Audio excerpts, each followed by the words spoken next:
है वो उसके लिए काम कर रही है और इसीलिए आने वाले दिनों में आपको ये दिखने के लिए ज़रूर मिलेगा। और रही उद्धव जी की बात, कांग्रेस के बाजू में बैठने के बाद किस प्रकार का हिंदुत्व उन्होंने किया है वो हमने देखा है। पालघर में जब साधुओं की हत्या हो रही थी तब ये मुख्यमंत्री थे, इन्होंने कैसी भूमिका ली ये महाराष्ट्र ने देखा है।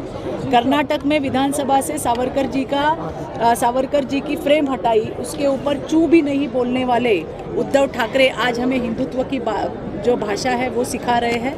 अभी मैंने उनकी एक स्टेटमेंट भी देखी और उसमें मैंने ट्वीट भी किया है कि गणपति का मंदिर है या हनुमान जी का मंदिर है ये भी बात पता नहीं है और हिंदुत्व की बातें हमें सिखाते। तो उद्धव जी ने इस बारे में जरूर सोचना चाहिए। आज सकाळपासून सुनंदा पवारांच्या वक्तव्याची चर्चा आहे। सुनंदा पवारांनी आज म्हणलंय की अजित पवार आणि शरद पवारांनी आता एकत्र यायला हवं, त्यांची देखील ती इच्छा आहे, कार्यकर्त्यांची देखील ती इच्छा आहे की आता दोन्ही पवारांनी एकत्र यायला। बघा, सुनंदा पवार या कुठल्याही राजकीय भूमिकेमध्ये नाही आहेत, त्या आमदाराची आई आहेत आणि सोशलमध्ये काम करतात, त्याच्यामुळे त्यांचं त्या ठिकाणी काय कुठल्या उद्देशाने त्या बोलल्या असतील याच्याबद्दल मला काय आइडिया नहीं। पण जिस तरह के मेल मिलाप हो रहे हैं, कहीं ना कहीं चर्चा तो राजनीतिक गलियारों में हो रही है। देखिए आने वाले दिनों में दिखेगा। आप भी क्यों इतनी जल्दी जल्दबाजी कर रहे हो, थोड़ा सब्र रखो, जो भी है बातें सामने आएगी। हमने भी इतनी जल्दबाजी करना कुछ अच्छी बात नहीं है ऐसे मुझे लगता है।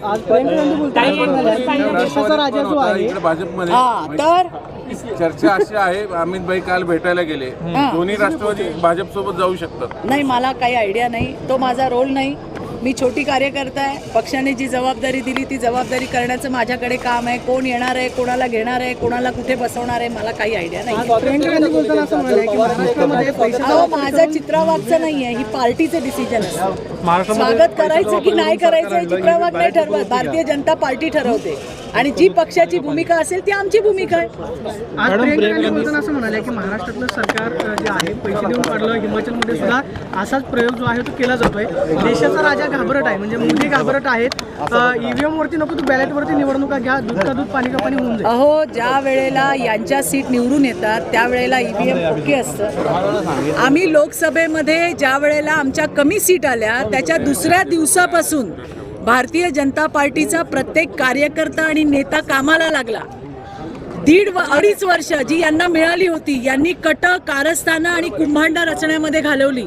देवेंद्रजींवरती नाही ते बोललं गेलं, कमरेखालचे वार केले गेले, त्यांच्या परिवारावर बोललं गेलं, हे महाराष्ट्रातल्या जनतेला कदापि रुचलेलं नाही। आता तरी सुधरा हे मला त्यांना सांगायचंय। आणि म्हणून आता कुठेतरी खापर फोडायचं म्हणून ईव्हीएमच्या नावाने खडे फोडतात। लोकांनी दिलेला कौल आहे हा। ज्या वेळेला विरोधक कट कारस्थानं करत होते त्यावेळेला भारतीय जनता पार्टी आणि महायुतीचं सरकार हे लोकांसाठी काम करत होतं।